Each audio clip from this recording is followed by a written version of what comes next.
we're gonna make some of my Italian bread, but we're gonna make it with sourdough because yesterday I fed my sourdough scrapings from before vacation. It rose beautifully. Now we're gonna make our sourdough. The only changes to my Italian bread base, which are on my website, justmillet.com, is instead of using yeast, I'm gonna use sourdough starter. Because the temperature in here is pretty moderate, I'll probably use about 50 to 75 grams of starter per loaf. I'm making a double batch. Normally for my Italian bread, I use the smaller version of the batch, which would be 400 grams of grain. So I'm going to measure 800 grams of grain today, which means I'm using the wrong container. Okay. This one only holds about 550, maybe 6. Okay. We're going to zero out our scale. And today I'm going to use, I think, mostly hard wheat. I'll probably do hard wheat and spelt with a little bit of durum. Okay. Oops. Oh, I lost it.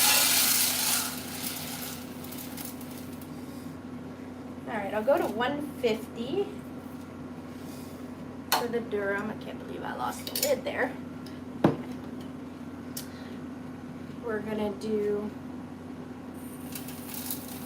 hard wheat.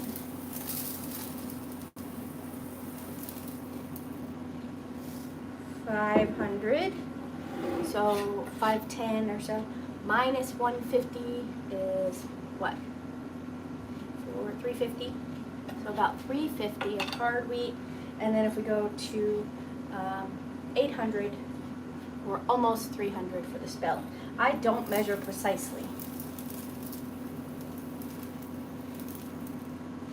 However, if you're new and you would like to make my Italian bread, I highly recommend that you start with hard wheat only, or hard wheat and a little bit of durum or kamut. Yes, I know it's called Khorasan. Kamut's the brand name for that. What am I doing? I'm making Italian bread. I've got approximately 800 grams of hard wheat, spelt, and durum in here. Okay, this is a double batch, and now we're gonna mill the flour. It's gonna get noisy. And after having milled for about 5 years, I can tell you that you need ear protection because it's not good for your... on this. Oh, I see. All right. If you're using a loud appliance, you're going to damage your hearing over the long term. I'm lost. Yeah. So I'm just going to do it all straight through. We're not going to bake right now. I'm going to mix this dough up and then let it sit and rise while I'm at work. Okay, here we go. Putting in my ear protection. I'll bring the mill right here so you can see it. Okay.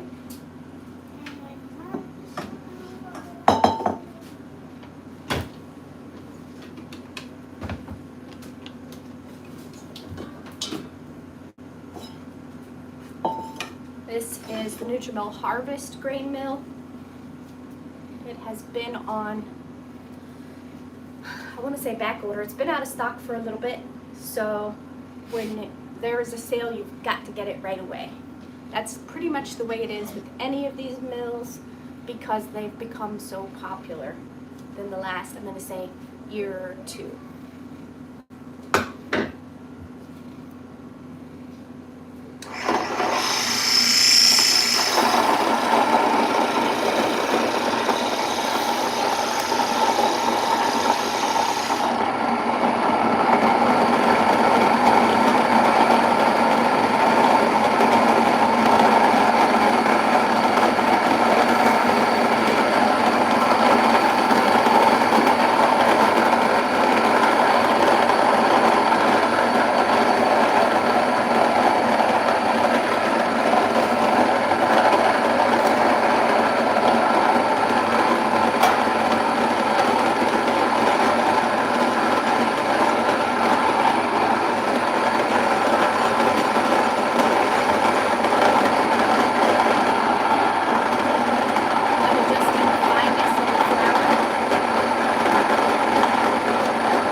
Okay, so we've milled our 800 grams of flour for our bread. I love these little vintage Sunbeam Mix Master bowls for milling because it fits right underneath the spout for my grain mill, and it's just so cute. All right, so we're gonna put this back. One of the things I like about the Nutrimill Harvest is that was the cleanup. You don't have to brush out all the different parts and stuff like that in order to mill the flour. It's no extra steps. My kettle has been going while my flour's been milled, and we're going to use a vintage Sunbeam Mix Master because although I have other mixers that are more expensive and can make the bread well, I love that you can get a mixer for less than 50 bucks online and make great bread. Doesn't have to be expensive.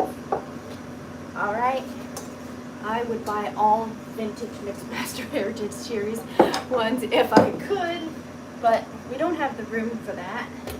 Look at this cute little mixer. It's got a nice heavy base to it. It locks in place when it's down. It locks in place when it's up. One of the features that I liked about the more expensive Zacme mixer, it uses two bowls, a small one and a big one. This is the small one. This is the big one. And it's just awesome. I just love this mixer. So we're gonna put the bowl on, lock it in place. Now we can't lift the bowl. Okay? So that's ready to go. But what we're gonna do is we're gonna make udane. What is udane? It's a mixture of flour and boiling water that turns into a paste. They did use this in the United States back in the 1800s. We just don't know about it because it was a part of what they called stock yeast. And that was something that they made with boiling water poured over their flour. Then they would let it ferment. So I have 30 grams of flour in here already. But since we're making a bigger batch, oops, we need about 40 grams. 30 plus, well, 20 is 50. I'll put 100 grams of boiling water in here, double the amount as the flour. Okay. So I've got approximately 50 grams of flour. We're going to do 100 grams of boiling water. It must be boiling. Oops, I went to 112. Totally okay. All you have to do is mix it up and just account for that when you're measuring your other liquids. No big deal. Okay. So what does this do to our bread? That is often what people would want to know. Well, this, when a starch mixes with boiling water, it swells. It absorbs more liquid, much more liquid, than its own weight in water, and it locks it in there. So when you go to bake your bread, this is going to stay locked into your bread. I mean, you seriously have to way over bake it to lose the moisture. Okay, and I think that's pretty cool. So it's one little piece that I am unwilling to skip. I never skip using this so long as I'm eating the bread or planning on eating the bread on days 2 or 3. What? Yep. Well, can it be quick? Yes, it can be quick. I can get you peanut butter and jelly. Can you get the bread out of the fridge for me? Okay. Right. And normally, I don't recommend storing your bread in the fridge. However, Where? it should be in a brown paper bag. However, in the summer, it just gets too hot and molds too quickly. Blueberries on it? I like blueberries. You can have some blueberries. Let me get you a plate. Yeah, like on the sandwich. On the sandwich? I guess. If you really want them on there, sure. Yeah. Okay. Wait. Can you get out the jelly? Sure, where is it? It's in there. Where is it? On the top shelf. In the jar. Okay. We interrupt this bread making for sandwich making. And I guess Ooh, sugar plums. Yum. sorry. You And open can put that on your plate right with your peanut butter and jelly. Do you want to put the blueberries in the sandwich or next to the sandwich? Oh man. it. Only 3. We'll put the rest next to it. Okay. Do you want me to cut it? Triangles. Into triangles? Like these. You bet. The ones Let's that get some go- triangles in this. Look, the ones that go like this. Whoop. It's like a house's roof. Yep. My eyes are a house roof. Triangles. My house is a house roof. Here you go, boo. My house is a house. What? Yep. All done. Okay, so let's finish up what we were doing, shall we?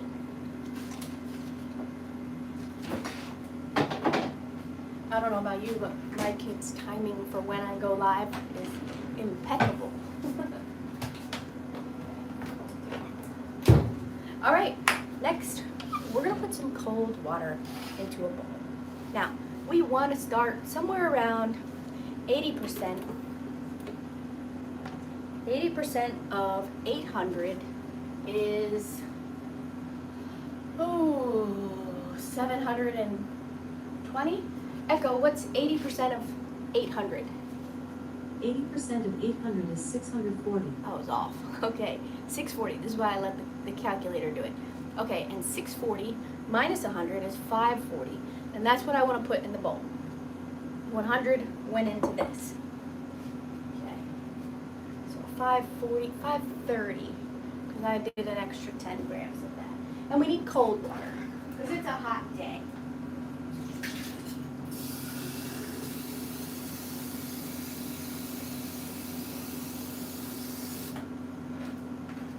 I do it straight from the tap. So 540 grams. You gotta pour slow towards the end because it takes time for the water to get from here to there and the scale to catch up.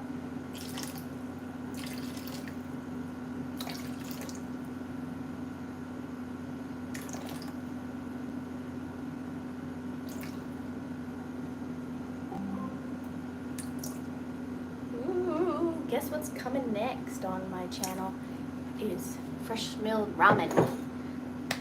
I'm excited. Okay, so we have 530 grams of cold water. Now we're gonna put this mixture into the cold water immediately. And what this does is the cold water cools down this hot mixture so it doesn't kill our sourdough. Okay? And I like to just mix it up with my hands real quick here. That way I can feel it. And I go, ooh, there's no hot spots. Perfect. And we are ready for the next thing. All right, the next thing is the sourdough. So if I do 40 to 50, or 40 to 75 grams, we're looking at anywhere between 80 and 150 grams of stiff starter. The only thing that changes when you change the amount of your starter is how long it's going to take to get done, how strong it might taste. And this is a stiff starter, so see how it doesn't fall out when I turn it upside down? It's a starter that's fed 2 parts flour and 1 part water. So 1 part starter, 2 parts flour, 1 part water. And it makes it nicer. The reason I use it, the only reason I use it, is because I don't have to change up my recipes at all. It's very easy to work with. I just change out the yeast and put in the stiff starter. So that's 88. Let's get the rest of this up here. And then I'll save the rest of this starter for something else. 125, that's good. So we're at like 60 something grams per loaf. And I still have a good amount of starter left. And what I'm gonna do, since this is at its peak, is I'm gonna put it in the refrigerator to slow it down so I can use it again without it going too far over. And I'm just gonna mix this up like this. I like to do it with my hands. I don't know why. Hi Eddie, hi John, hi Ross. Thanks for joining me. We're making sourdough. I'm gonna do as much as I can before I have to go to work. And then afterwards, whenever the bread is ready, I will bake it. And I like that, since I still have some sourdough left. I made this loaf for the shore this weekend. And we've got, what, 2, 4, 6 slices left. This was in the freezer. My mom also made bread. And I wanted to take some home so I would have. All right, flour, water, salt, and yeast. That's what we have here. And I usually will add vitamin C, but I don't have any here. What? You want me to see your boo-boo? Showed something. Okay, let me see your boo-boo. Look at the side of the plate. Yeah. Oh yeah, it looks like you got a little scrape. I don't know what, but I know it was like right here. Oh. Okay.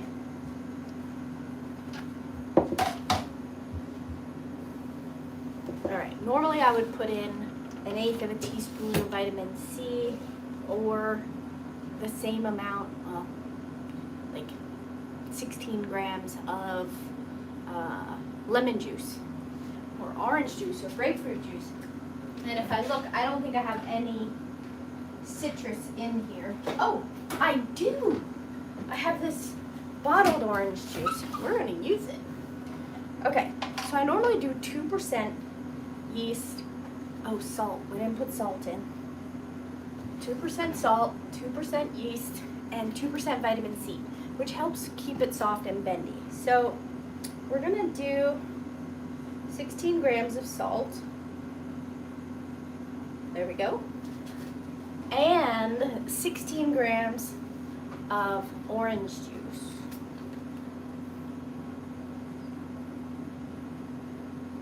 Oh, I went over 21 grams. That's okay. All right, that's all. Okay. And as for the noise of this mixer, it's usually this. Okay. So let me get my dough hooks. Ooh, I have to find them first. Where did he? They might be in the dishwasher. Ooh, they are. Yes. Bonus points.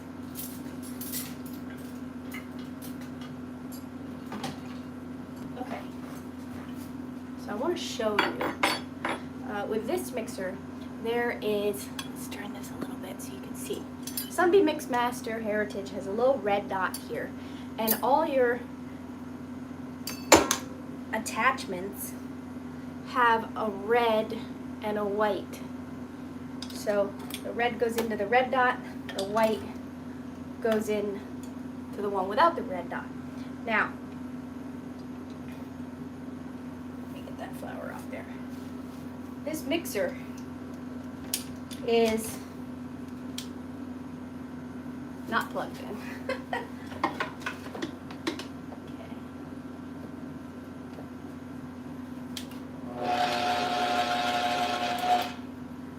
If I knew how to make the bowl not turn, you'd be able to hear the difference. But when I put my ear up to the motor is actually pretty quiet, and it has two places that it pushes out the heat. Here, see that gap right there? And then in the back, there's another gap. And so the hot air is being blown out, and this thing stays cool, which is fascinating. And it rotates. So what I love about it is those expensive spiral mixers that everybody wants to spend all that money on. I've thought about it many times, but I don't think about it anymore with how great the Sunbeam is. So we're gonna put down the mixer, okay? And you're gonna mix on a higher speed to start, okay?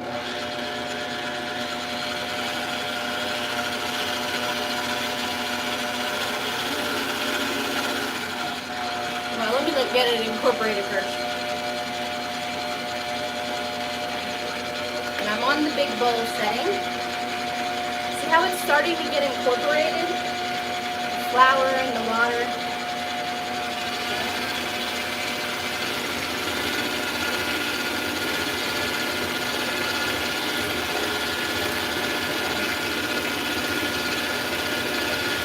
This little mixer is pretty much a little beast.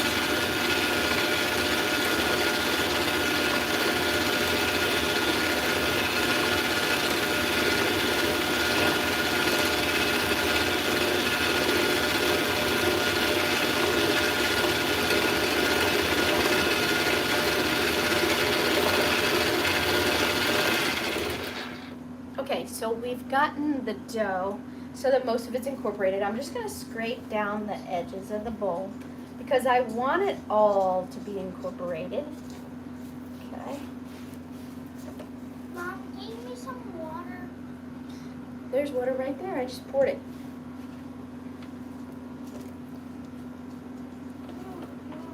And it doesn't have salt in it. No. What? The cup I was drinking out of last night, it had fly in it. Okay. Pretty sure that's not the case because I just washed that one. But okay. No, the red and white one. Oh, the red and white one. Yeah. Okay, that one might. All right. So here we are. We're going to turn this back on.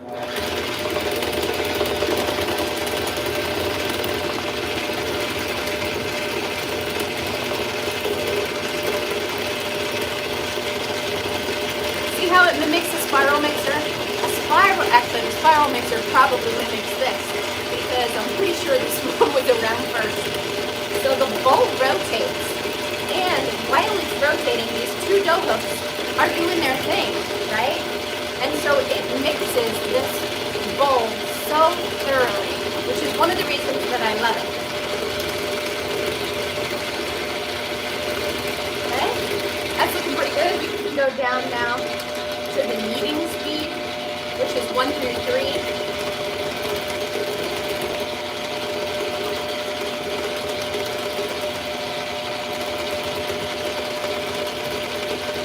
Honestly, we don't have to do much more than this. It's looking pretty good.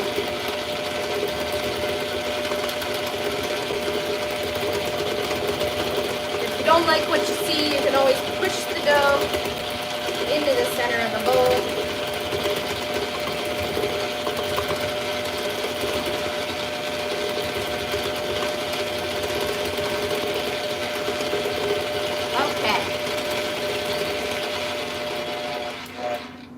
So 80%. We're gonna put some cold water in a jar, and I'm gonna show you what the dough looks like. I use wet hands when I'm working with the dough. Okay. So to me, this dough is pretty rough and dry, and it could take more water.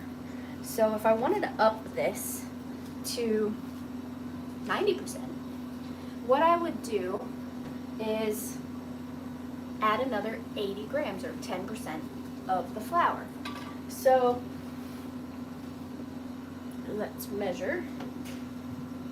And I would do it while the dough's mixing. So I'm going to measure 80 grams.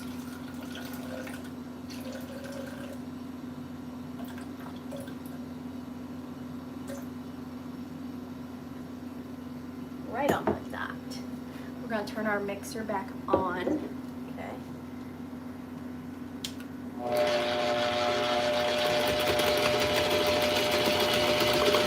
And just slowly pour in the water.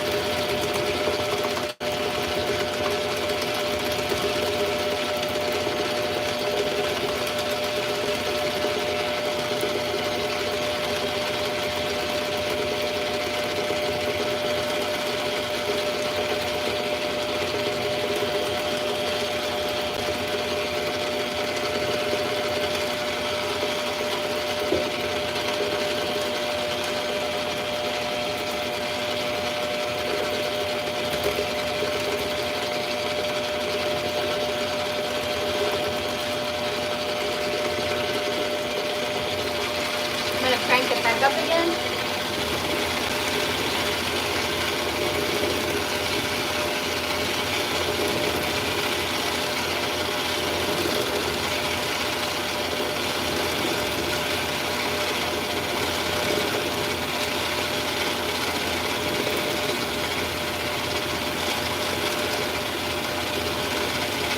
That's looking pretty good. I'm not going to use the last bit.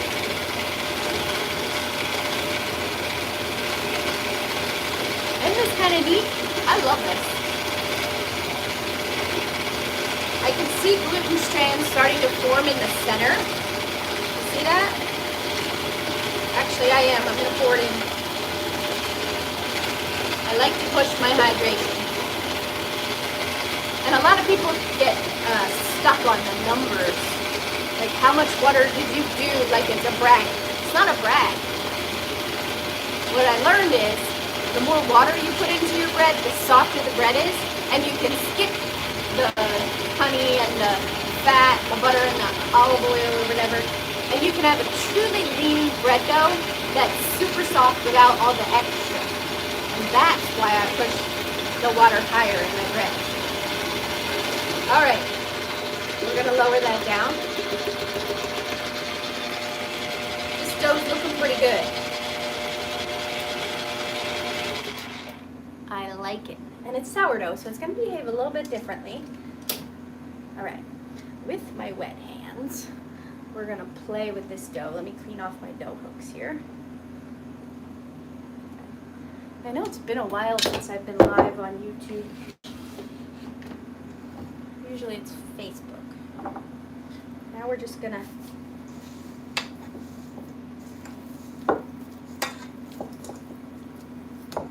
mix this dough up. Okay. There we go. Can you see how the consistency of the dough has changed by adding more water to it? So let me show you that. So it's still breaking. That's okay, because I can feel the stretchy and the strength in the dough. And our stretch and folds will add to that. But what I am feeling today, did I put flour in first? I might have put a little bit of flour in first. I felt a little bit of flour that didn't get mixed in. And so I might want to just knead this for a little bit. Yeah. See that right there? I'm going to pull that up. See that? That did not get mixed. Okay. Which is rare. I've used this quite a bit already. And I have not had that happen. Okay. Yeah.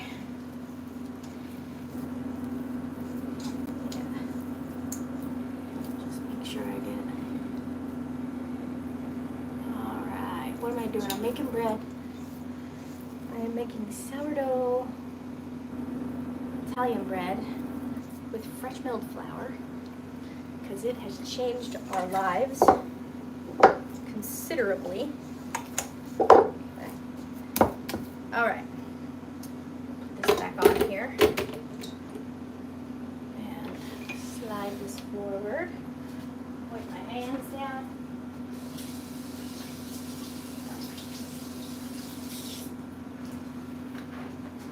I've gotten to where I don't want my messy hands all over everything. It just makes more to clean up. Okay.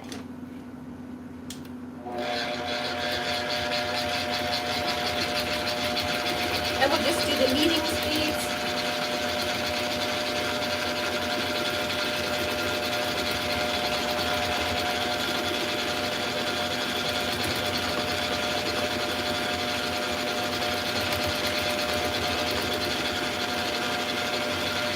And while that's going on, I'm going to get my proofing roll out.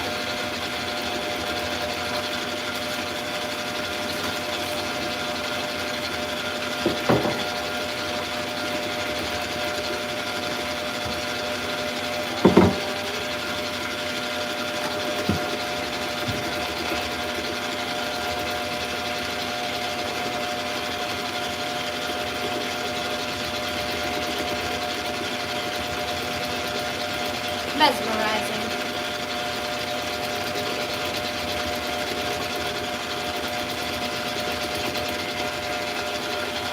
All right.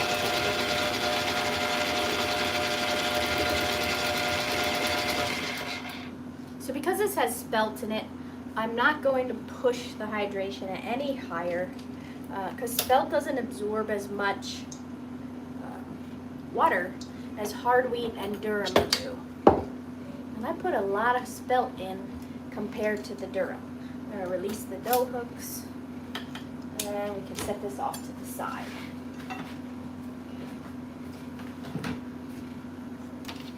There we go.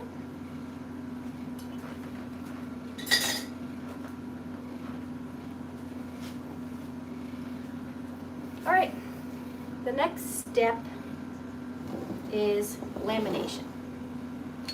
Lamination is basically making layers in your dough to help build structure, and then you form your dough into a ball before you go into your bulk ferment or the first big rise.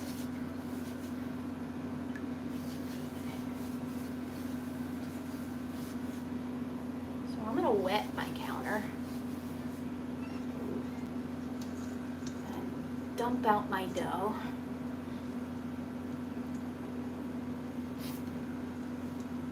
Not bad. Okay.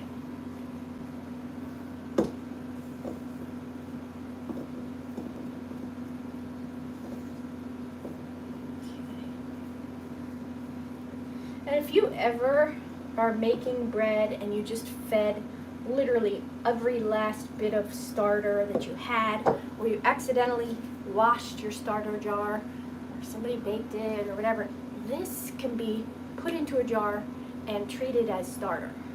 So you're not lost. Just grab a little bit of this dough and continue on. So lamination, we're going to stretch the dough out just like this. Okay. Wet hands will really help.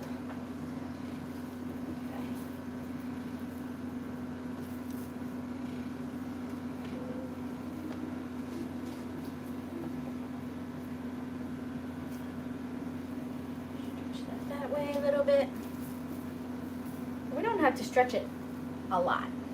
And this dough is going to perform a lot less beautifully than our all wheat one. The wheat one would be super strong and fun, a lot more fun to play with. All right, so now to do our lamination, we're just going to pick up one side and fold it over, just like that. Okay? I'm just feeling the dough here. Okay, and then with my wet hands, I'm gonna pick up the other side and fold that over. See that? These are layers. And then we can do it in this direction.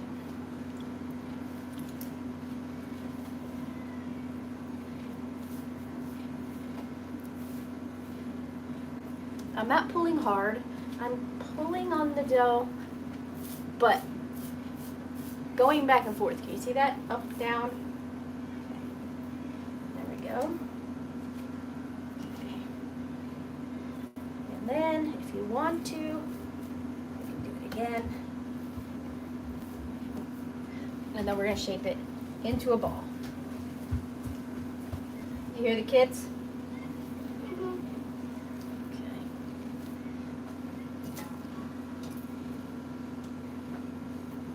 Like Logan. Oh yeah? Cool. Well, can I? So we can, no, not before work. It's too close to work. Okay? But if they're still swimming when Daddy picks you up, then you can do it. Okay? They're literally gonna have to get out. Oh. Okay. And so we're just gonna tighten this into a ball with a tight skin. This is the part, reading the sourdough framework, that helped me probably the most, is get your dough into a ball before the bulk ferment so that you can establish better structure. And if you're having problems shaping later on, ask yourself, did I do this step before the ferment? And if you answered no, then give it a try. It helped me. So here's my bowl for the bulk ferment. If you want, you can put a little olive oil in there, but I found that you really don't need to. So we're just gonna scoop this up and place it into the bowl. Okay? Mom, guess what? What? They literally shot Frank Spencer in the poo-poo Okay. with a Nerf gun.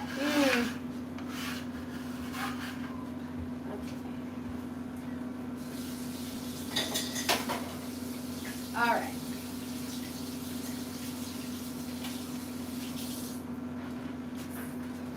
So we're gonna wait a couple minutes, and then we're gonna do some stretch and folds. Okay. I'm gonna put the lid on this so it doesn't dry out.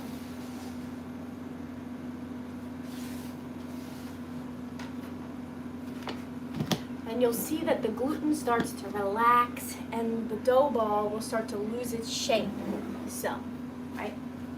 We'll rinse this a while. Welcome to my messy kitchen. It's never what you think it might be. Well, here it probably is, because it's usually messy.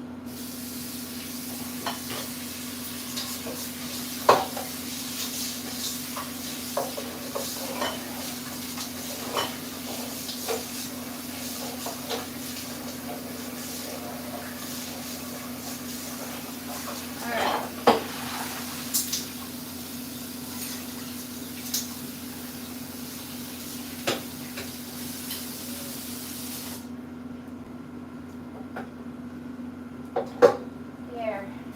All right, so we got a couple minutes, and while we're here, did you see the dumbbells on the counter? Okay. Throughout the day, at different times, I try to do like just small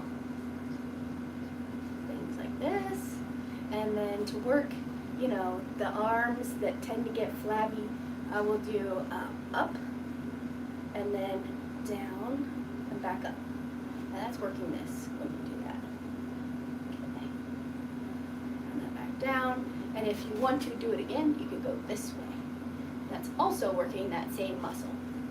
So this way. And I like to do them one at a time so that it doesn't feel like as much, and I'm not very even with it, but these are little exercises that I do throughout the day. Usually if I'm watching TV or something, I'm doing that. Other things that you can do is like this. So this is a great exercise to do for your posture. And so here's the thing, like with everything we do in life, our texting and our computers and our reading, right? It's all looking down. Motherhood, you're always looking down at some kid. Wonderful kids. But this comes forward, and so does this, especially if you sleep on your side and you're pulling your shoulder forward. This is going to close down and cause problems, right? So you can just do this a little bit throughout the day and notice how the shoulder comes back when I do it, okay? And so it's like this is a pin and you're just going whoop, whoop, it's swiveling right here. Isn't that neat? I think so. All right, well, let's do this one a bit so that it's not so uneven. There we go. All right, so those are just little things that I do. Other ones are like laying down on the floor. I'll do like this, especially with having shoulder injury from being a chiropractor. Adjusting makes the shoulders weak sometimes, right? So I'll do it that way and this way. Okay. And then also this way, but this weight is a little too much for me to do standing up that way. I usually do it lying down. All right. Usually I'll wait like a half an hour to check the bread, but I want to show you what it is that I'm doing and not take up all your time.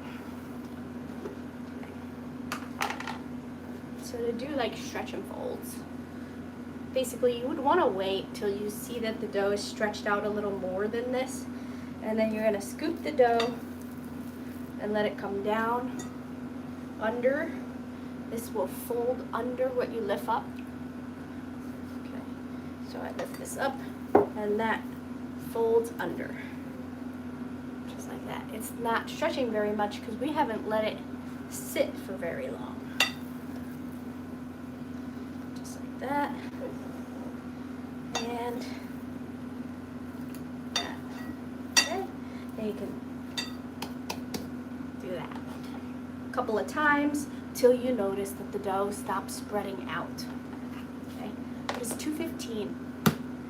And I have to start getting ready for work, which means we're not going to get to do all the stretch and folds now.